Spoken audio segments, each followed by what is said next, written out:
오늘 주제는요. 미래통합당의 서진입니다. 서진? 예, 서쪽으로 나아간다는 겁니다. 통합당이 지난 총선 참패 이후에 혁신을 강조해 왔잖아요. 예. 조만간 통합당이 헌법이라고 할 수 있는 당헌 그리고 정강정책도 획기적으로 바꿀 예정입니다. 예. 호남 지역 국회의원 의석수가 모두 28개거든요.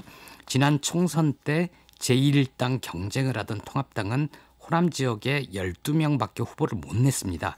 그마저도 이름을 대면 알만한 전국적 인지도 가진 사람은 없었고요. 호남은 사실상 포기한 상태였거든요. 그러니까 후보조차 못 냈다. 그렇습니다. 뭐 당선은커녕 이런 네. 거죠. 예. 그런데 이제 달라지겠다고 다짐하고 있습니다. 오늘 국민통합특위를 구성을 했고요. 예. 위원장에 재선 전주 출신의 정운천 의원을 내정했습니다. 네. 그 재선인데 이번엔 비례대표로 당선되신 분이죠? 맞습니다. 국민통합특위 그동안에도 이런 거 계속 있긴 있었잖아요. 예. 지금 김종인 비대위 체제잖아요. 예. 비대위 산하에 특위를 두고 더 신경 쓰겠다는 겁니다. 일부 언론은 호남 특위라고 의미 부여를 하고 있는데요. 김은혜 대변인은 지난 총선에서 호남에 소홀했던 부분을 반성하고 호남의 목소리를 더 듣겠다는 취지라고 설명을 했습니다. 예. 목소리만 듣는 게 아니라 이를 뒷받침할 정책도 해서 통합당의 진정성이 인정받을 수 있도록 하겠다 덧붙였습니다. 네. 조금 아까 주호영 원내대표는 전혀 아니다라고 했습니다만 예. 구례도 가고 남원도 가고 뭐 아무래도 연관이 있겠죠. 그렇습니다. 오늘부터는 전북 남원, 내일부터는 남원에서 할 거고요. 원내대표가 취임 100일을 맞거든요. 근데 100일 기자회견은 국회에서 하는 게 보통 관례였는데 예. 그냥 남원에서 하겠다고 합니다. 예. 김종인 비대위원장 광주 갑니다. 지도부와 함께 국립 5.18 민주묘지 방문하고요. 5.18 단체 지역 경제인과도 면담할 예정입니다. 19일 일정이고요. 예. 이 자리에서 아마 대국민 통합 메시지도 나오지 않을까 싶습니다.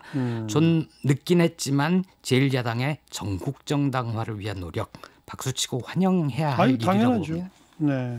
당원당규 개정하면서 5.18 민주화운동 정신 계승이란 문구도 넣는다는 거 아니에요? 예, 바람직한 일인 것 같습니다. 그러니까요. 그런데 이제 걱정이 그런다고 과연 5.18 관련 망언이 사라질까 좀 걱정됩니다. 과거에 폭동이니 북한군 개입이니 했던 의원들 솜방망이 징계를 했거든요. 아마 당적은 유지하고 있을 겁니다. 김진태 전 의원이 어떤 반응을 보일지도 좀 궁금하고요.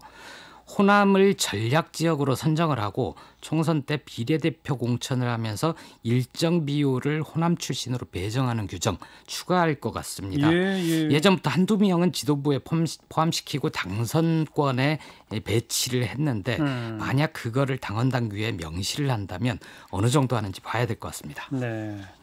그동안은 뭐 아예 버려두다시피 하더니 예. 이제 좀 정신 차린 건가요? 그렇습니다.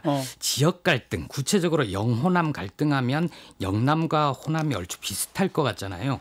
그런데 그렇지 전혀 않습니다. 다르죠. 예. 지역구 의석수는 영남, 즉 대구, 경북과 부산, 울산, 경남의 지역구 합이 호남과 충청, 제주, 강원과 같습니다. 즉 수도권을 제외한 숫자와 비슷한데요.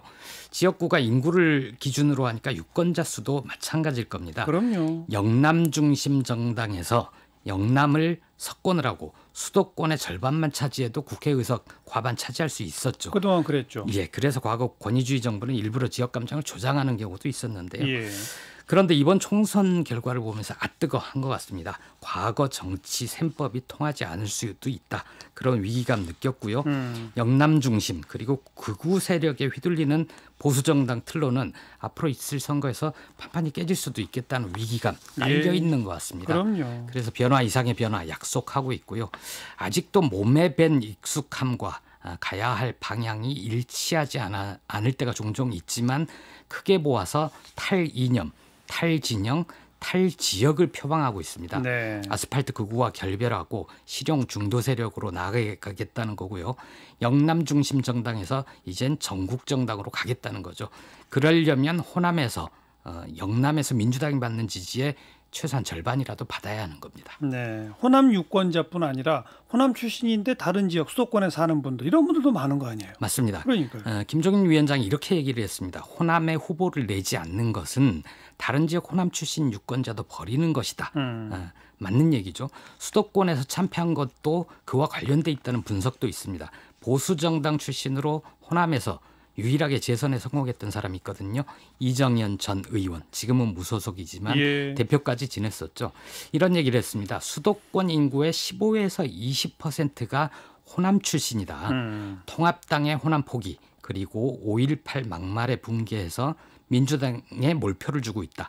통합당이 수도권에서 3에서 7%포인트 차이로 진 선거구가 많은데 이와 무관치 않다. 이렇게 얘기를 했습니다. 그렇죠. 뭔가 좀 성과가 있을까요? 이런 식으로 계속 움직이면? 좀 식상한 표현이 돼버렸지만 진정성을 보인다면 쇼가 아니면 나아질 것 같습니다. 지난 총선 때 호남의 국민의당 바람이 불었지 않습니까? 호남 유권자도 여러 선택지를 가지면 좋은 겁니다. 예. 김부겸, 김영춘처럼 전국적인 지명도를 가진 통합당 인사가 출마를 한다면 아마 유권자들도 고민할 것 같고요. 보수 야권으로 분류되는 국민의당이 통합당과 만약 합쳐진다면 내년 대선 결과는 올해 총선 결과와도 좀 다를 수 있을 것 같습니다. 그렇죠. 네. 총선 때 통합당의 위성정당인 미래한국당의 득표율을 보면 광주에서 3.18, 전남에서 4.18, 전북에서 알겠어요. 5.73%였습니다. 여기까지.